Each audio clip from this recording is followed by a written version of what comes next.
Garuda Express, an international courier service.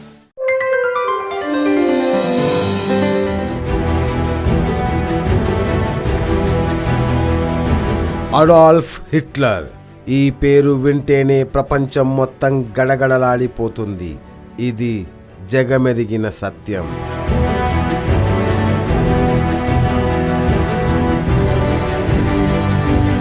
ప్రపంచాన్ని మొత్తం వణికించిన ఈ అహంకారపూరితమైన డిక్టేటర్ నవ్వుతూ ఉన్న ఫోటోలు కూడా దొరకడం చాలా కష్టం.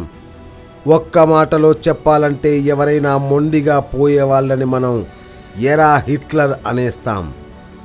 అలాంటి కఠినాత్ముడికి కూడా ఒక ప్రేమ కథ ఉంది అంటే ఎవరైనా నమ్ముతారా?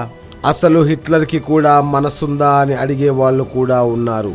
కానీ నిజం ఏంటి అంటే హిట్లర్ ఒక అమర ప్రేమికుడు. అతను ఎంతగానో ద్వేషించే యూదులకు చెందిన ఒక అమ్మాయి కోసం పిచ్చెక్కిపోయేవాడు. చావైనా బతుకైనా ఆమెతోనే అని అనుకున్న పిచ్చోడు.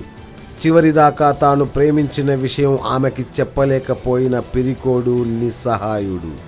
ఆమెతో ఒక్కసారైనా మాట్లాడలేక తన ప్రేమని చివరిదాకా తనలోనే దాచుకున్న భగ్న ప్రేమికుడు.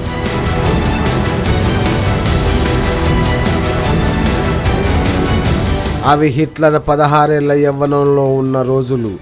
ఆస్ట్రియాలోని లింజ్ నగరంలో 1905వ సంవత్సరం వసంతకాలంలో అతనికి తొలిసారిగా కనిపించింది ఆ అమ్మాయి.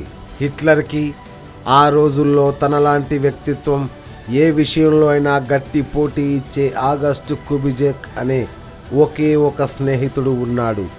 సాయంత్రపు వేళ ప్రాణ స్నేహితుడైన ఆగస్ట్ కుబిజెక్తో కలిసి నడుస్తుండగా హిట్లర్ ఒక్కసారిగా అతని చేతిని గట్టిగా పట్టుకున్నాడు. ఒక్కసారిగా ఉన్నట్లుండి ఆ అమ్మాయి చాలా అందంగా బాగుంది కదా అన్నాడు. అయితే అది పట్టించుకొని స్నేహితుడితో మరలా గట్టిగా, రేయ్ నిన్నే, ఆ ఎర్ర రాగి చుట్టూ అమ్మాయి చాలా బాగుంది కదా అన్నాడు. నేను ఆ అమ్మాయిని ప్రేమిస్తున్నా, ఆమెతో ప్రేమ లోతుల్లో పీకల దాకా మునిగిపోయా అనడంతో అక్కడున్న అతని స్నేహితుడు ఒక్కసారిగా కంగు తిన్నాడు. ఆ రోజు నుంచి నిత్యం ఆమె వెనక తిరగడం ఒకటే పనిగా పెట్టుకున్నాడు.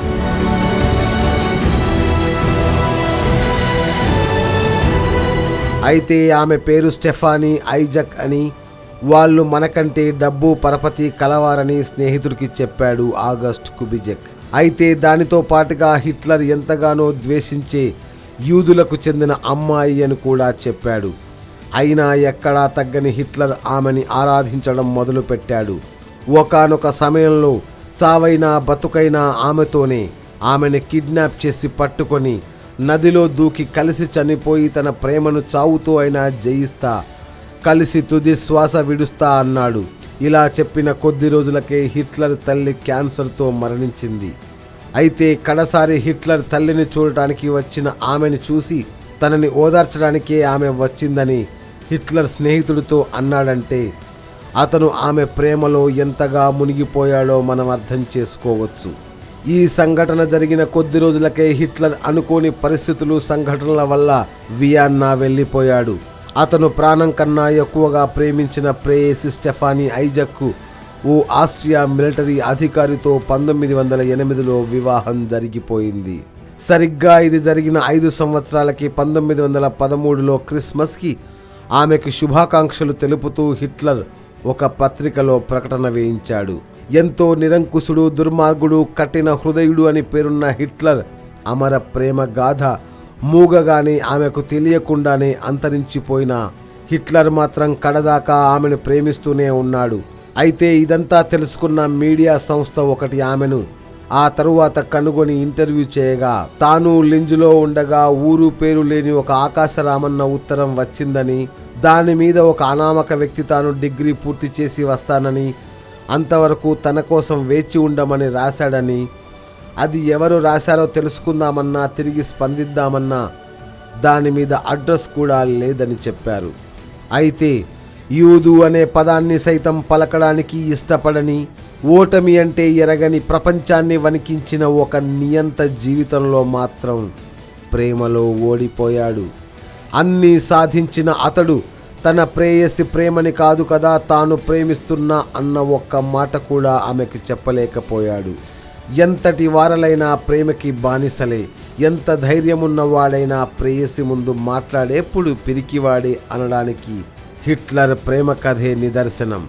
అత్యంత హేయమైన మారణ హోమానికి నిలువెత్తు నిదర్శనంగా నిలిచిన హిట్లర్ ప్రేమ విషయంలో మాత్రం ఆదర్శంగా నిలిచాడు. ఎంతగానో ప్రేమించిన స్టెఫానీ ఐజాక్కు కనీసం తన ప్రేమను చెప్పలేకపోయాడు. ప్రేమ గొప్పది, మధురమైనది.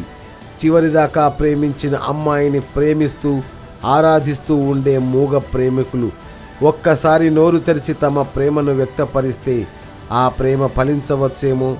ప్రేమని బూతుగా మారుస్తున్న ప్రేమికులు ఉన్న ఈ రోజుల్లో హిట్లర్ లాంటి పిరికి అమర ప్రేమికులు చాలా తక్కువ. నియంతలా కనిపించిన హిట్లర్ ప్రేమలో మాత్రం అతనికి అతనే సాటి అనిపించుకున్నాడు.